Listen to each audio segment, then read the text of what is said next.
Bonjour et bienvenue sur cette nouvelle vidéo blenderlaunch.fr, je suis Cyril le Pilaraca Pitiwazou et dans cette vidéo nous allons parler de DinTopo. Donc je vous avais montré en fonction, par rapport à différents tutos sur le sculpte DinTopo, mais je pense qu'on va faire un tuto un peu plus concret sur le sujet et vous allez voir que c'est plutôt sympa. Donc alors le DinTopo, qu'est-ce que c'est? C'est un peu comme sur ZBrush avec le Dynamesh, ça permet de créer un modèle et d'éditer ses subdivisions en temps réel en fonction directement par rapport à votre brosse. Donc si je passe en sculpt mode, je vais ajouter le wire, je vais aller dans DinTopo, qu'on a ici, et je vais cocher Enable DinTopo. Voilà. Donc à partir de là, il a triangulisé notre mèche, et donc à chaque fois qu'on ajoutera un coup de pinceau, ça va ajouter des détails. Donc imaginons, là on est en relative détail, en subdiv and collapse, avec un detail size de 8.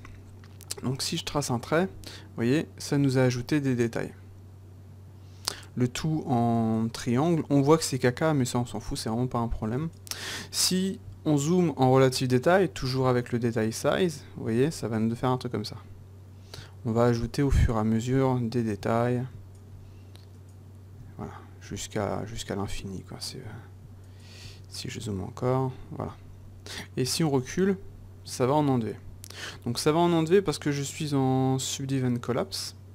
Donc subdiv pour en ajouter et collapse pour, si je dézoome, ça va en enlever. Donc normalement si je mets juste en subdiv edge, si je dézoome, vous voyez, ça va pas en enlever.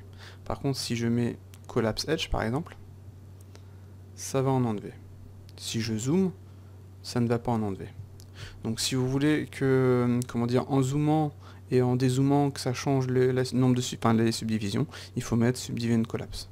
Donc à vous de choisir le bon mode. Et donc si je fais ça, clac, je recule encore, vous voyez, ça marche.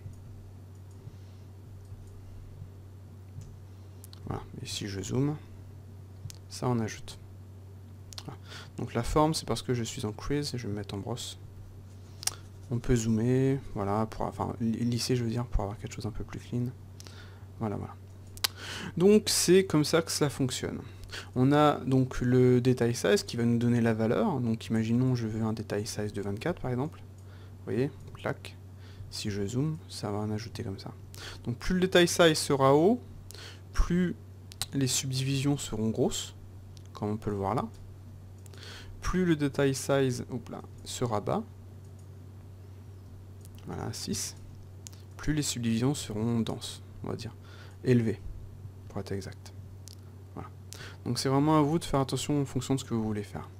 Donc en dessous, on a le smooth shading, on a un optimize qui va optimiser le mesh, c'est noté ici.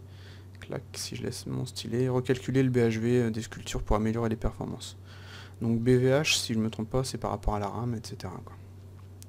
On a la symétrie, on peut créer une symétrie, donc on peut dire je veux de moins x to x, clac, vous voyez j'ai fait une symétrie.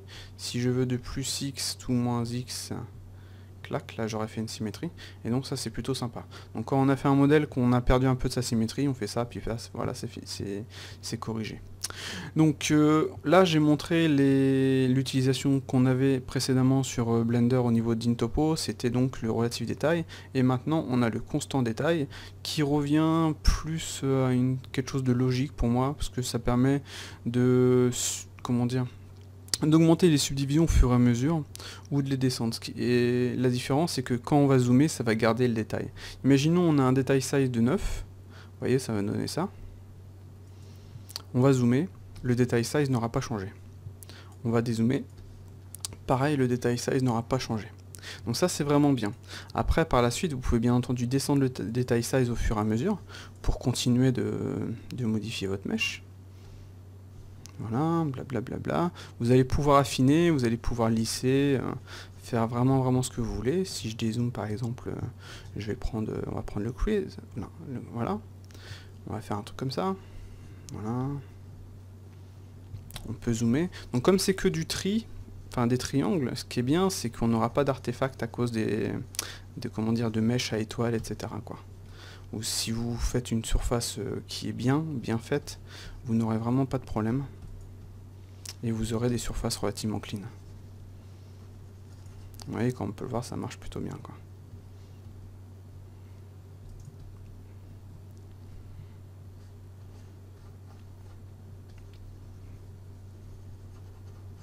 Et donc là, si je raffiche mon wire, vous voyez, j'ai le même niveau de subdivision. Donc ça, c'est vraiment, pour moi, le constant détail est plus intéressant parce que vous n'allez pas, comment dire, imaginons, vous dézoomez, si vous êtes en relatif détail, vous dézoomez pour nettoyer, etc., vous allez tout perdre.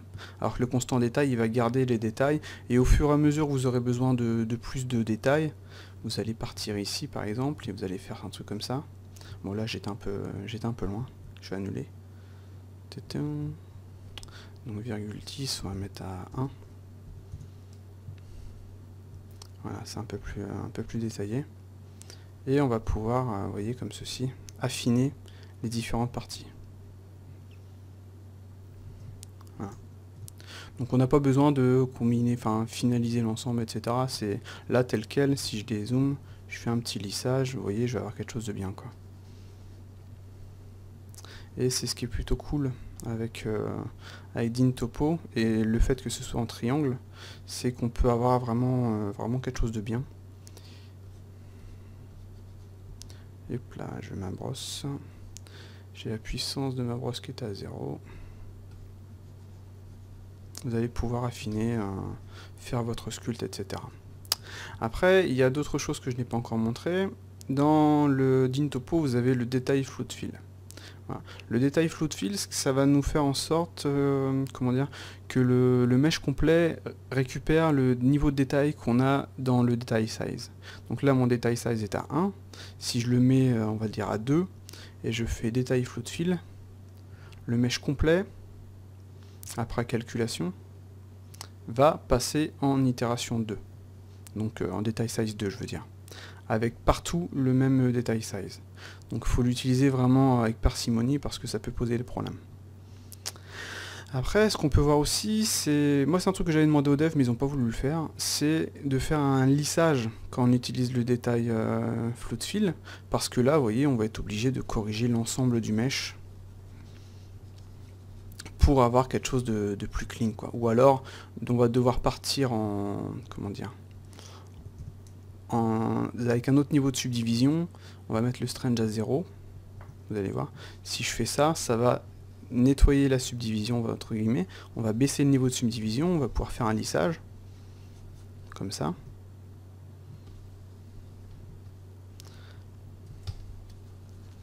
Et on aura quelque chose de clean. Alors oui, comme je viens de vous le montrer là, mais c'est vrai que j'étais un peu vite. Imaginons vous avez ce niveau de subdivision-ci, mais vous voulez pas perdre les détails. Ou plutôt on va partir ici. Vous voulez pas perdre les détails qu'on a ajoutés, mais vous voulez les baisser. Ou plutôt vous ne voulez pas ajouter des... Vous avez une brosse, par exemple la brosse Sculptro. Vous ne voulez pas ajouter de... Comment dire, de surface. Donc si je prends la brosse Sculptro de base, si je fais une surface, je vais annuler ça. Je vais augmenter sa puissance. Donc si je fais ça, ça va diminuer le nombre de subdivisions, ok, mais ça va modifier ma forme. Et donc ça, ce n'est pas ce que je veux. Donc ce qu'on peut faire, c'est mettre la brosse à 0. Et à partir de là, vous allez garder votre surface. Vous n'allez pas, comment dire, modifier ses formes, mais vous allez baisser le niveau de subdivision. Ou inversement, l'augmenter si c'est ce que vous voulez. Donc on va le mettre à 1 par exemple. Voilà. Clac. Donc là, j'augmente mon niveau de subdivision sans modifier ma surface. Et ça, c'est plutôt cool. Voilà. Donc si je fais ça, vous voyez. Après, un petit lissage. Je peux utiliser... donc là, c'est pas ça. Le crease, pour améliorer un petit peu ça. Voilà.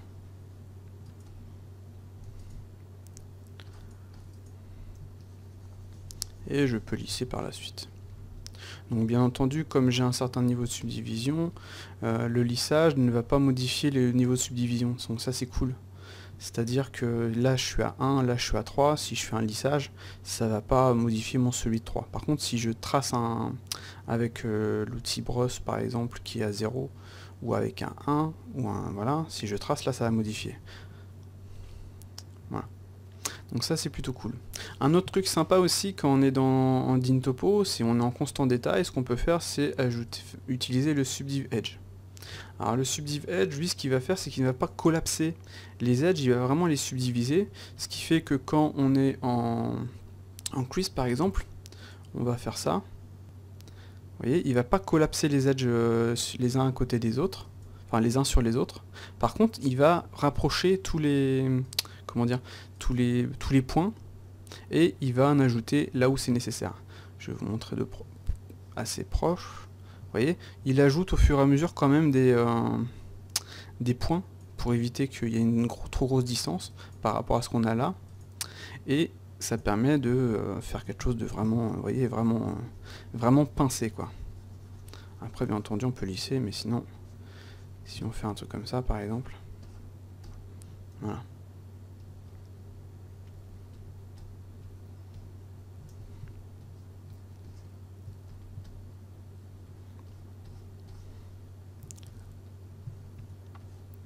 Hop là, il faut que j'utilise la bonne quiz.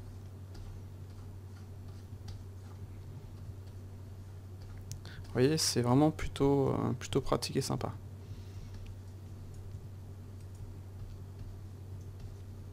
Donc il faut dans ce cas-là jouer avec les différentes valeurs qu'on peut avoir ici pour récupérer les formes que l'on désire.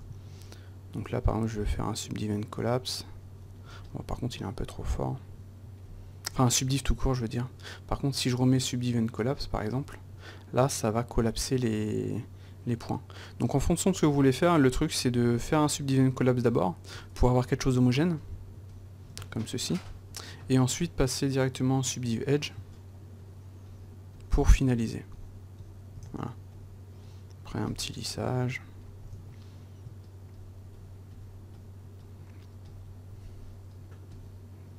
Voilà. Donc comme on peut le voir, ça marche plutôt bien.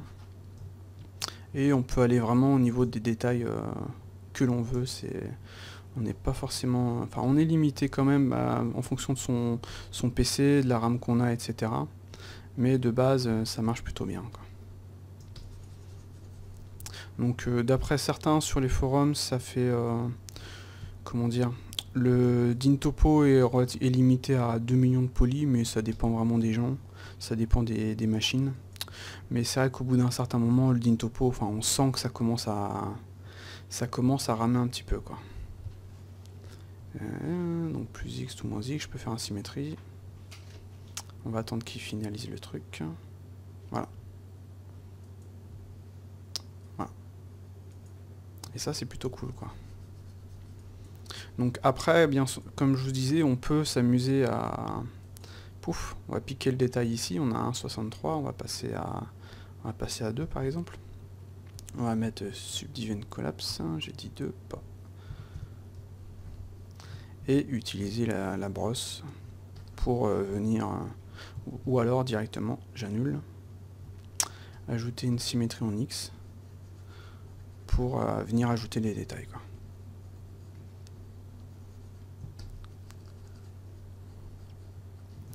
Clac.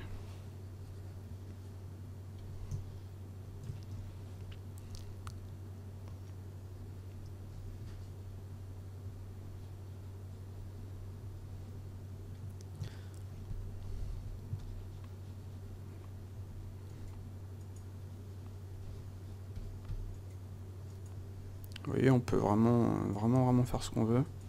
C'est plutôt sympa. Hop là, je me suis trompé de côté. Par contre, le CTRL Z sur... je me suis encore gouré de côté. Sur ce mode-ci est relativement lent. Ça, c'est assez embêtant. Mais de toute façon, il l'améliore en général constamment, donc il y a moyen de se faire plaisir, quoi. Donc là, ce que je fais, c'est vraiment horrible, on s'en fout. C'est vraiment pour vous montrer ce qu'on peut faire.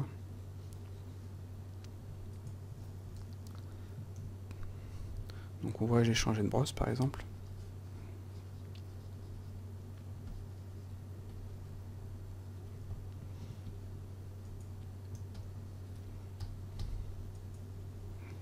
On peut lisser l'ensemble. On peut afficher le wire. Vous voyez, le wire est vraiment light. Je peux hop là, passer à 1.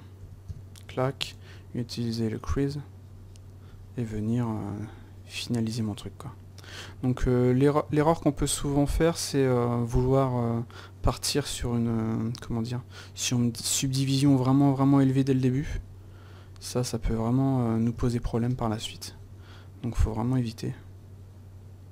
Il faut, je dirais en général, y aller progressivement. C'est pour ça que le subdivision, enfin le relatif détail est plutôt sympa, moi je préfère. Ça évite de... comment dire, d'avoir un mesh tout de suite très dense, qui pourrait nous poser problème. Et vous voyez, ça marche plutôt bien, quoi. Donc après, pour vous montrer peut-être un peu plus, on va passer sur un truc à 3. Vous avez le hook, pardon, le snake. Et si j'active ceci, j'aurais peut-être dû montrer ça depuis le début, quoi. Donc ça c'est le principe du Dyntopo. Ça veut dire que vous pourrez vous amuser à ajouter des détails sur vos mèches comme ça. Vous voyez, ça se modifie au fur et à mesure.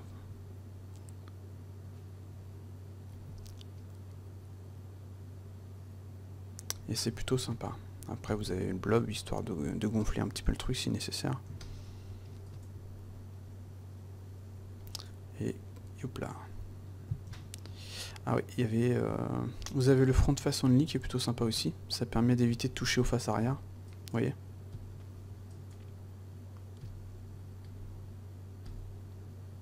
Si vous le décochez, vous allez modifier le truc. Et en fonction de la finesse de votre modèle, vous voyez, ça peut poser problème. Donc vraiment à vous de voir, quoi. Et donc comme ça, avec le Dyntopo, vous pouvez vraiment faire ce que vous voulez, quoi. Genre là, par exemple, si je veux diminuer le nombre de subdivisions ici, pour revenir à quelque chose de plus simple, je vais faire un pic subdivision, on va partir sur celui-ci. On va se mettre en mode celle de base. Je l'ai pas là, tiens, c'est bizarre. Brush, Strange 0, et je viens nettoyer le truc. Sans force, enfin je vais perdre forcément du détail, hein, mais je vais pas perdre des formes que j'ai pu créer précédemment, quoi. Ça vous permettra, je dirais, d'affiner votre modèle sur certaines parties qui n'ont pas forcément besoin d'être subdivisées un max. Et aussi de venir nettoyer le truc par la suite, quoi. Vous voyez. Et ça marche plutôt bien. Genre là, par exemple, à l'arrière, j'ai vraiment pas besoin d'un truc comme ça. Si je fais ça, je suis à 1,63, on va partir à 3. Donc là, je vais baisser le nombre de subdivisions, comme on peut le voir, et mon lissage sera plus efficace. Là, si vraiment vous voulez nettoyer le truc, hein, c'est pas forcément nécessaire. Donc voilà, on a fait quelque chose de vraiment horrible, c'est génial. Ça aide pas pour montrer des choses bien sur Blender, mais c'est vraiment pour montrer le principe de Dyntopo. Et donc je dirais Dyntopo c'est vraiment puissant, quoi. Enfin, vous pouvez vraiment faire ce que vous voulez. Et je m'en sers tout le temps. Personnellement je le préfère au Dynamesh, parce qu'on n'a pas besoin de, comment dire, de réactualiser ses subdivisions, puis surtout on l'a directement dans Blender, ce qui est plutôt cool, quoi. À partir de là, vous pouvez vraiment faire ce que vous voulez. Et comme je disais, comme c'est que des triangles, quand votre surface est bien clean, vous allez avoir quelque chose de... Vous n'allez pas avoir d'artefact. Et donc ça, c'est plutôt cool, quoi. Voilà. Si je lise, j'ai quelque chose de bien. C'est vrai qu'on voit souvent des gens qui sont sur Dyntopo et qui montent à un niveau de subdivision vraiment bas. Donc leur Dyntopo est vraiment moche. Donc ça aide pas non plus. Et il faut pas hésiter à monter d'un cran pour avoir quelque chose de plus clean, quoi. Et d'utiliser le detail size, clac, les brosses pour venir finaliser votre truc, quoi. Plus votre mesh sera propre, sera nickel, plus l'art topo sera facile. Vous pouvez par exemple ici utiliser le Subdiv Edge. Clac. Et donc oui, pour les surfaces mécaniques, c'est nickel, quoi. Vous voyez, on peut vraiment faire quelque chose de classe, de propre.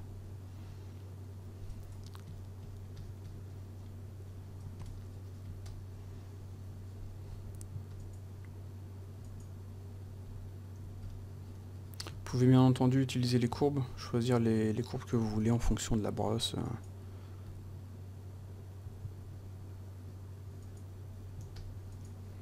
Donc là c'est vrai que je suis en subdiv edge. Je préfère le subdiv and collapse, mais en fonction de ce que j'ai à faire, le subdiv edge permet de finaliser le truc. Donc voilà, je pense qu'on a fait le tour de Dyntopo. Je vais vous montrer un dernier truc, c'est mon clic droit. Donc je l'ai modifié pour avoir en fait toutes les options nécessaires au Dyntopo. Donc quand on n'est pas en mode Dyntopo, je vais en sortir par exemple, voilà. Ce qu'on a, c'est les modes de sculpt normal, mais ça je pense que je mettrai autrement. Donc on va rentrer en mode Dyntopo, comme ceci. Donc le temps qui se lance, voilà. Si on fait clic droit, on a le Pick Detail Size. Donc si on clique, pouf, vous voyez, ça a changé ici. Je vais afficher ça pour vous montrer. On a les courbes, pour choisir le type de courbe. Donc vous voyez, clac. Alors, on va prendre une qui change vraiment. Donc courbe, on va prendre route. Voilà, ça a marché. Courbe, smooth. Voilà. Et au niveau de, on a le detail size qu'on peut modifier comme ceci. Donc ça c'est plutôt cool. Maintenant on a les sliders comment dire, dans les pailles menus. Voilà. On a ici le choix entre constant relatif, subdiv collapse, collapse, subdivide. Donc je pense que je vais ajouter un petit un truc coché qui va indiquer lequel est sélectionné, parce que là on ne le voit pas. Donc là c'est encore en wipe, hein, ce sera modifié par la suite. Donc je vais ajouter ça, comme ça on saura lequel est utilisé. On a ici le symétrie, donc j'ai ajouté les options de symétrise en X, symétrise en Y, symétrise en Z. Donc là faire une symétrie de -X plus X, là de plus X, clac clac. Donc c'est vraiment ce que j'utilise le plus souvent, donc les symétries en Y en général je les utilise pas. Donc là j'ai le unlock X, lock Y et lock Z. Donc là il me met unlock parce qu'il est déjà locké, donc clac. Maintenant si je retourne dans les symétries, j'aurai lock. Vous voyez, clac.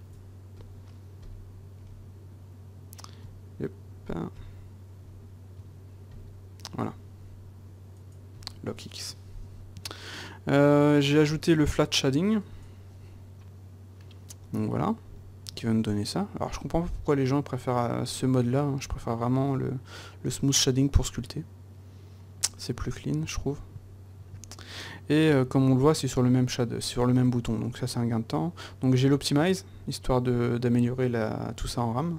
Histoire que ce soit mieux, et le détail float fill. Voilà. Donc à partir de là, à partir de ce paille menu, au final, je suis comme ça, pour sculpter ou voir comme ça. Et j'ai vraiment pas de problème, je choisis mon détail size. Donc là, je passe à 26. Donc c'est un peu, là c'est un peu trop. On va faire un pic, vous voyez, clac, je peux venir corriger. Je peux lisser. Je peux lui dire, bon, on va passer à... Hop là. J'ai fait une bêtise. Detail size. Yep. Ouais, il faut prendre au milieu en fait. Sinon ça a du mal. On va passer à 3. Et après je peux lisser. Vous voyez, c'est plutôt sympa. Je peux choisir ma courbe. Donc là je vais lisser en smooth. J'ai ma symétrie, j'ai mon optimize, mon détail float fill qui va me faire un détail float fill général en fonction du détail size. Voilà. Donc là on a vraiment quelque chose de moins dense, etc. Mais ça, c'est en fonction de ce que vous voulez faire. Donc voilà, j'ai tout ce qu'il faut ici, et je vais faire des petites modifs et je le mettrai online sûrement dans la semaine. Et on peut bien entendu désactiver Dyntopo. Là on arrive sur comment dire, sur les options de brosse de base, mais c'est vrai que c'est pas forcément nécessaire d'ajouter le radius et le strange, surtout que quand on est en Dyntopo on n'y a plus accès, et qu'on a les raccourcis F et Shift F. Là c'est vraiment, je pense que je vais faire comment dire, un paille par rapport au sculpt, mais ça sera par la suite, je verrai par la suite quoi. Donc là c'était pas forcément le but de ce tuto, c'était vraiment comprendre le Dyntopo et l'utiliser à bon escient. Donc voilà, j'espère que malgré ce que je vous montre ce soit vraiment moche, vous aurez compris le principe et les avantages de ce mode là, et que vous n'hésiterez pas à l'utiliser quoi. Donc n'hésitez pas et donnez-moi vos retours, puis on verra par la suite. Allez, bonne soirée, enfin bonne soirée, on n'est pas le soir. À ciao.